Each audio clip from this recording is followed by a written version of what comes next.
Hi everybody, thanks for watching another video. I'm in the second barley field here, or I suppose it's the fourth one by now, but the second one here, the second time that we've been cutting barley. I was able to get some drone footage of cutting the barley here yesterday when we were in the other field. We were mowing, merging and chopping in the same field, and I had time to get my drone up. We just started doing the headlands on the second field. I just went around with Sam. He's taking over for me. He's gonna go one more time around and then start going back and forth. So we're cutting the barley with the mower, and then they're coming behind us and merging it probably 30 minutes or so later to an hour, and then about an hour and a half or 2 hours later they're coming behind with the chopper and chopping, and that's been about perfect. We found dry matter's around 35%, been 34 or 36, kind of right in there, which is what we're shooting for. So that's been going pretty good.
going pretty good in the barley so far. I haven't had much issues. We cut about 220 acres yesterday, I think it was, somewhere right around there.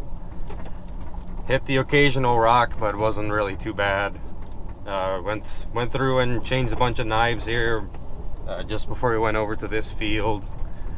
It seems like it's still doing a pretty good job.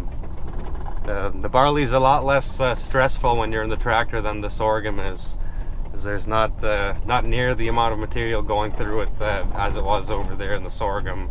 It's probably about, I think, I haven't heard from Jason today, but I thought it was around 5 ton an acre that this barley was producing, which would have been nice to have some more, but it's been pretty dry here the last 3 weeks. Yeah, it's been dry when it needed it, really, but we weren't expecting a huge crop either. This was seeded in the beginning of July, and it was just broadcast and lightly worked in with the sulfur. So we weren't expecting it to break any records, I guess. I'm actually surprised in some of the spots that it's as thick as it is for the amount of, for the lack of rain that we've had really since this was seeded. So it should be, we'll send in some samples, hopefully.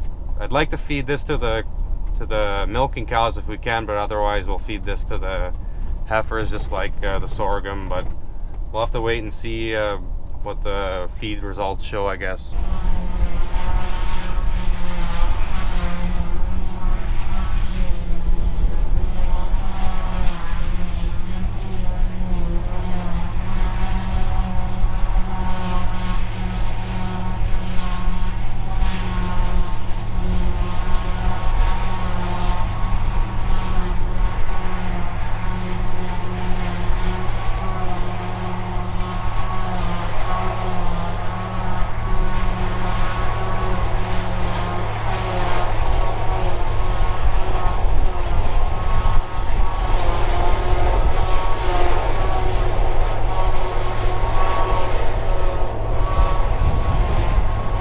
They're having some issues with the chopper here this afternoon, but they're back going again, it looks like. I want to try to film some of the merging, but they have everything that's been mowed merged already. Sam's on his way back over here with the tractor. We went and started cutting some sorghum in the next field because he didn't think he wanted to cut any more here. But it sounds like they got their chopper running again like they want to, I guess. So they want to cut some more barley here for tonight yet, because they've been basically just coming, yeah, like I said before, right behind the mower, coming in like an hour or two behind to chop it. So that's what they're doing here now. We've got about half of this field left, and then about 25 acres of barley on that cornfield left, and that would be it for barley. Then we're back on sorghum hopefully by tomorrow afternoon, I guess is the plan, but we'll see how it goes. So a couple days later here, back into mowing sorghum, and I have to apologize, I don't remember exactly where I left off on the video, so I thought I'd just give you guys a quick recap. So we finished chopping the barley here yesterday morning, started cutting sorghum again yesterday. Been having some issues with the mower, but I'll talk about that more in a little bit. I'll show you guys quickly here. So I'm mowing the sorghum again, but I'm only mowing with the front mower and the left mower. So that's not good. Yeah, finished the barley like I said.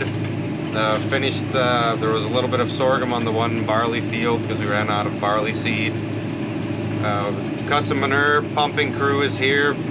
They've been pumping manure on the first sorghum field that we cut, on the barley field, and they finished those two already. And now they're on a wheat field that was combined, and we hauled straw off of, and they just started on that here probably 30 minutes ago or so, I think. Is what it sounds like. So they're here. We usually don't pump manure until all the corn is harvested and the soybeans, because we put manure on all the ground going to corn next year. But it's been really nice weather here, and we had quite a few acres of that sorghum and barley that's going to be going to corn next year for silage, and then also that wheat field. So we asked our custom manure pumping crew to come and do those fields, and then they'll come back later this fall to do the soybean fields and probably some of our own fields that are going to be going to corn also. Just had a phone call from Jason, our corn chopping guy. He wanted to know where the next fields were for tomorrow morning. Now I lost track of what I was saying again. Yeah, we're back in the cutting sorghum here now. I have 5 pieces of sorghum left, probably about 400 to 500 acres total. I talked about it in the last video a little bit. I think was having issues with the front mower. They slipped the clutch a couple times on that front mower, and that's basically just a safety to protect the cutter bar in case you get something big in there that you don't wreck everything. Wasn't really sure why that happened because we didn't. There was no rocks in there, no metal or anything, nothing that could have obstructed it. But we're starting to figure that out a little bit now, I guess, what the issue is. A few days after they came and put, or I suppose it would have been the next day already maybe, they got a new clutch for delivered next day, came and put it on, ran it, was going okay, but we were still plugging. This time it kept slipping the belts on the conditioners on the front mower. Checked the tension on the belts. It was tensioned properly according to the gauge. So Butler, our dealer, came out, did some looking on it. Somebody from Klaus came out, and we're trying to figure out what the issue was. He kind of seemed like he knew what the issue was and possibly had some fixes, but he had some other stops to make, and he had to pick up some things he wanted to try. And in the meantime, the mechanic from our dealer figured out that our belts were shot on the front mower. They, just from not feeding right, they were getting overheated, and you know, from slipping a few too many times, they lost some of the rubber on them. So we replaced the belts, and now it's cutting fine again, but we've kind of figured out what the issue is. So apparently the front mower is not exactly the same as the rear mowers.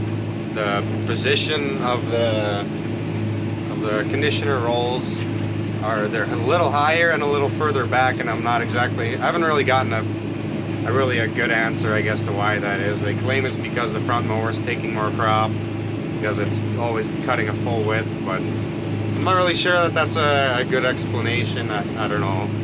It seems like the crop is not going into the center of the conditioners when it's being cut, so occasionally it's either going too low, and then it's having to really work hard to get lumps of sorghum through the conditioners, and you don't really notice it. Well, we notice it now because we know what's going on, but before we didn't notice it because it's leaving a fairly uniform windrow because there's just a large volume of crop going through there all the time. But now, you know, once that clutch starts to wear a little, once the belts start to wear a little, then you start to have issues because you're not getting the full power to the conditioner rolls, and then eventually it either plugs up or the material just lays on the bar and it doesn't go into the conditioner at all, and then you end up just seeing it behind you because you're pushing crop instead of cutting crop. But when I get to the end here, I can show you guys. So we're back mowing into some fairly good sorghum here. It's probably 6, maybe 7 foot tall, and as you can see, I mean, it's doing a good job.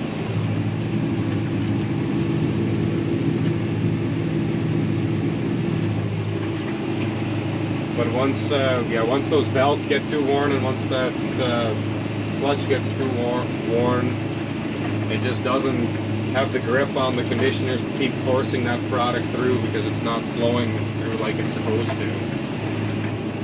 But the sun's about to go down here. I'll stop at the end. I should probably check the knives anyways, because it's actually been going fairly good here, other than I've got one mower up in the air, and I'm not able to use the GPS because the mower is hooked into the tractor, and the mower is actually telling the tractor telling the tractor's GPS how wide we are, and I can't disconnect the mower from the tractor because in order to run the back mower hydraulics, you have to be hooked into the tractor, or I would need Klaus's monitor, which I don't have with me here. We do have one, I think, in a box, but because our tractor can talk to the mower, it was never set up and hooked up.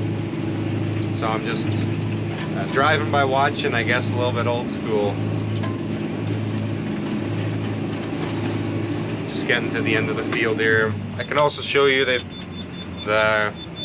the Klaus guy did a couple or made a couple changes to the front mower to help with the crop flow. It's maybe helping a little, but it's still not perfect. So we're looking at the front mower here. He added this front roller to help bend that crop down a little more to direct it into the conditioner a little bit better. I can show you down here. So this is the way it works. You've got this cutter bar. These are spinning, and the two next to each other are spinning in the opposite direction, and then the crop is going into the center of these rolls. It's kind of dark down here. See if I can lift this up.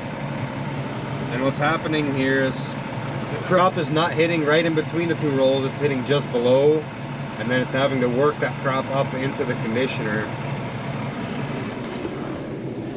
And it's what we found out is when you've got the belt grip and on the rolls, and you've got the power in the tractor, it's working fine, or it's making it work fine. But as soon as those belts wear a little bit, or that slip clutch starts to wear a little bit, it's just not able to keep that crop flowing. And it's night and day different from the front to rear mowers, because with the rear mowers we've had no issues at all. I think I've plugged the rear mowers maybe twice, and now I don't know if that was related to crop flow. It could have been just something else going on, but I've probably plugged the front mower 30 times by now, I bet, which gets to be very frustrating when it's multiple times back to back in a short amount of time. I don't know if I'll have much more for this video. I'm hoping to cut probably another 90 to 100 acres tonight. It's actually going pretty good. The Klaus guy recommended driving a little bit faster, which makes me a little bit uneasy, but it does seem to be going good. I'm going 10 miles an hour now, so we're still covering, even with just the two mowers, covering 25 acres an hour. Where with the three, I was doing around 30, but that's because I was driving 7.5, sometimes 8. But it's definitely, when it's working good, the tractor can definitely, and the mowers can definitely handle 10 miles an hour, and I think I could even go faster. But I would hate to hit a rut or a big rock at that speed and see what kind of damage it would do. I could show you quick what happened to this right rear mower. So we've got something going on with the gears inside the cutter bar. One of the gears has started to flake off, and there's pieces of that gear floating around in the gearbox. And you're supposed to easily be able to turn this, but you can't. You kind of hit a hard spot. And the tractor can still make the mower spin, but it makes a noise, and it was definitely getting worse. So originally we disconnected the shaft below by the gearbox, but then it gives you an alarm constantly that the PTO is not spinning for this right mower, which is very annoying. So what they did now was there's a shaft for the cutter bar, comes down through here. They pulled that apart, disconnected it, so now I can mow with just the front and the side mower. And I leave this mower up all the time, and not getting an alarm in the cab constantly that there's something wrong. A little bit annoying, but I do have to give I don't remember his name, the guy from Klaus that's here, and one of the guys from Butler, our dealer. They worked on getting that apart here about 2-3 hours ago. Probably took them a couple hours, and were able to get me going. And in the meantime, the guy from Butler lined up another mower that's going to be brought up here around noon tomorrow. It's a little bit more narrow mower, but also a Klaus mower. with conditioner rolls. And that's going to be here around noon, and the Claas guy is going to be here to help me unhook this one, get that one hooked up and set up. Sounds like it's a little bit different setup than this one is, but I'm sure we'll figure it out, and hopefully we can keep mowing and get some acres done tomorrow. Because I'd like to be done with sorghum here by the end of the weekend, or at least be done with cutting it by the end of the weekend. So that middle of next week, we're done with sorghum and barley, and then we can start to get things ready for corn silage, which will hopefully be the following week, is kind of what we're shooting for at the moment. But that's where we're at now. And I will mention, I just saw a comment from this previous video. Someone asked if I ever get angry, if I get frustrated, and I definitely get frustrated, but I can't say I really can get angry over this. Equipment breaks all the time. But it is frustrating when you have multiple issues with a new piece of equipment that you expect was going to perform really good, and up until now it hasn't. But I will say that the dealer is trying their best to keep us up and going. They've had people running to get parts. Somebody's going down to Sioux Falls tonight, which is about 5 hours south of us, 6 hours south of us, to get this other mower to bring up here. So they're definitely trying. I do have to give him props for that. And the guy from Claas, I don't know where he comes out of. It's quite a long drive, but he was here last week to look at the mower and come up with some suggestions, and he's here again.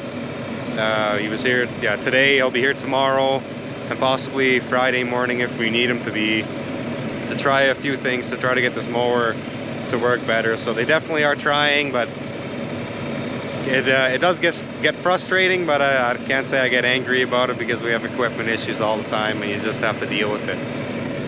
But it's enough talking for this video. I think we'll get back to mowing, and appreciate you guys watching.